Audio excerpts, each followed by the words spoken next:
You think Europe's richest country could obviously defend the continent if America walked away? It cannot, and the reason is sitting broken in its own barracks. A few years ago, German troops rolled into a NATO exercise with broomsticks painted black strapped to their vehicles, because the machine guns they were supposed to have did not exist. That was the state of the army meant to anchor Europe. By the end, you will understand the real condition of the German military, why hurling hundreds of billions of euros at it will not fix it fast, and whether Germany can truly defend Europe alone. And right at the end, the single number that tells you whether Germany can defend Europe at all, and it has nothing to do with how many euros it spends. Germany just tore up its own sacred debt rules to unleash more money on its army than at any time since the Cold War. So why do its own generals quietly admit it still will not be ready in time? So let us look at what Germany actually has. Could it defend Europe without America? Or is it already too late? Walk into a Bundeswehr motor pool, and the scale of the roti becomes visible in the dust settling on cold metal. Out of Germany's nominal fleet of 244 Leopard 2 main battle tanks, only 95 are actually cleared for combat, while the rest wait in maintenance bays for spare parts that do not exist. But the ROT does not stop at the garage doors, it climbs into the sky. For years, only 4 of the Air Force's 128 Eurofighter jets were fully combat ready, which meant a single major system failure could effectively ground the nation's frontline air defense. Meanwhile, the helicopter fleet was largely paralyzed, with just 12 NH-90 transports and 8 Tiger attack helicopters cleared to fly, leaving troops stranded on the tarmac. Then look to the sea, where a single rudder collision in 2017 sent 1 submarine to the shipyards, exposing a spare parts drought so severe it forced all 6 of Germany's advanced Type 212A submarines to sit completely broken in port. This was not a temporary setback in one branch, but a systemic failure across the entire force.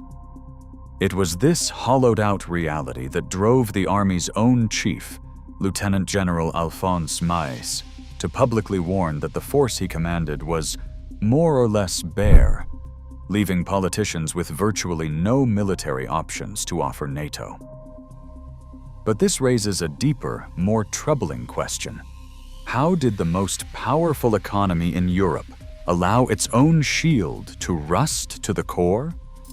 When the Berlin Wall fell in 1989, Germany stood on the front line of a divided continent with 500,000 active-duty troops and 3,000 battle tanks. But almost overnight, the threat vanished, so Berlin did what any prosperous, weary nation would do. It cashed the peace dividend. For 30 years, shrinking the defense budget was a sensible political consensus, which meant successive governments could steadily close down barracks, sell off heavy armor, and redirect funds to balance the state ledger. If a crisis ever arose, Germany assumed the Americans would handle it from bases like Ramstein, shielded by a nuclear umbrella that made a massive conventional army look like an expensive relic. A political culture rooted in historical guilt grew uncomfortable with the very sight of military power. The long decline was a deliberate policy choice. This comfortable arrangement looked perfectly sustainable, right up until the early morning hours of February 24, 2022, when a sudden, violent crack of military reality over Kyiv shattered the illusion. 3 days after the Russian tanks crossed into Ukraine, Chancellor Olaf Scholz stood before the Bundestag and shattered decades of German foreign policy with a single word: Zeitenwende. Berlin was suddenly firing a €100 billion money cannon at its rusted military, suspending its sacred constitutional debt brake to flood the barracks with cash. Defense Minister Boris Pistorius was brought in to oversee this sudden rearmament, tasked with an ultimate staggering goal to build the strongest conventional army in Europe.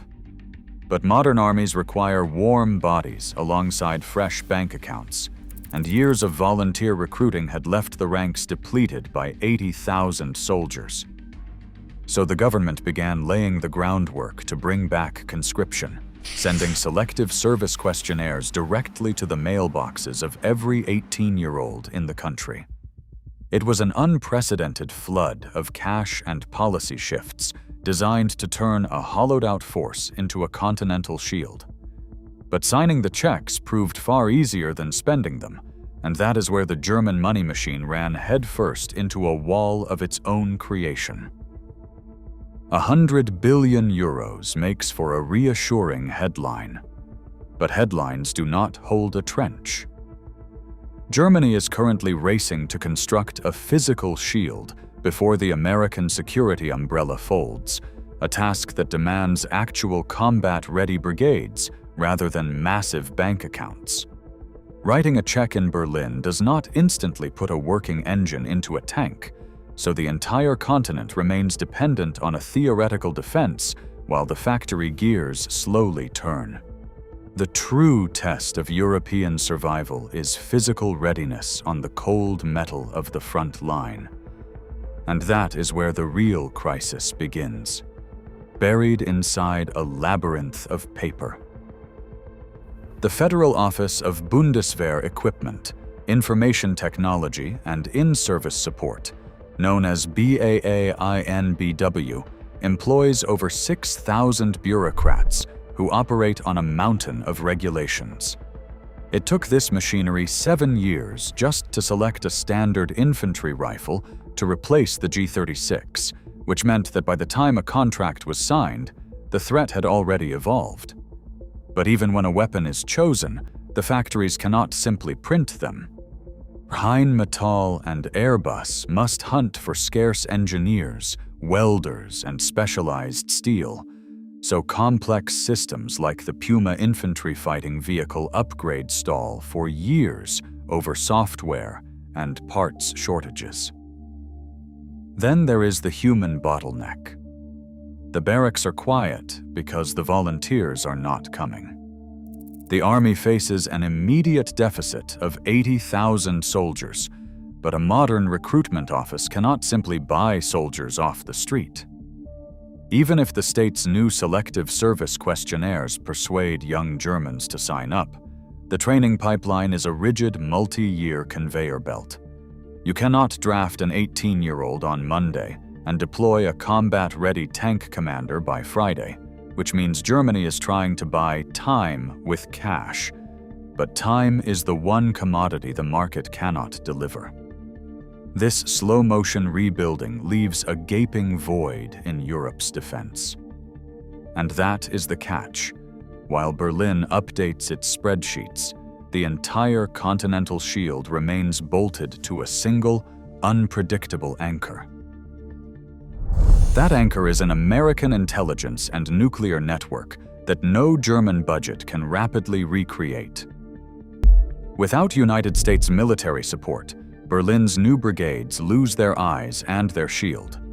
German commanders still depend on real-time United States satellite feeds for basic awareness, while their ultimate deterrence remains tied to B-61 nuclear bombs from the United States stored at Buchel. If a crisis erupts, Germany has no heavy C-17 transports to move its armor, no deep missile stockpiles, and zero radar-hunting aircraft to clear the skies. Buying F-35 fighters and starting a European air defense shield are real steps, but they cannot replace decades of United States depth. So even a fully funded Bundeswehr remains a helpless giant, missing the very tools needed to survive on its own. So the honest answer to whether Germany can stand alone as Europe's shield is a flat no. Not now, and not for a very long time. The fundamental crisis is not one of money, but of calendar pages. While the security threat is active today, the German rebuilding timeline stretches decades into the future, creating a dangerous security vacuum. If the American umbrella retracts, it will not force Berlin to magically move faster. It will simply expose a half-finished fortress. And that is the catch, because European defense is now running on a countdown clock that German bureaucracy cannot accelerate. While Berlin calculates its billions, the physical map tells a different story. Today, Germany fields fewer than 10 combat-ready brigades. Russia maintains roughly 130 combat formations. Berlin's own plans will not close this gap until nearly 2040, which means the decisive issue is not euros, but years. Can Germany rebuild its shield before the clock runs out, or has the continent already run out of time? Subscribe to the channel for more sober geopolitical analysis. Germany is finally writing the checks, but it cannot buy back 30 lost years. While Europe's security clock ticks down, the barracks remain half empty. Can Berlin rebuild fast enough? Let us know in the comments. Subscribe for more.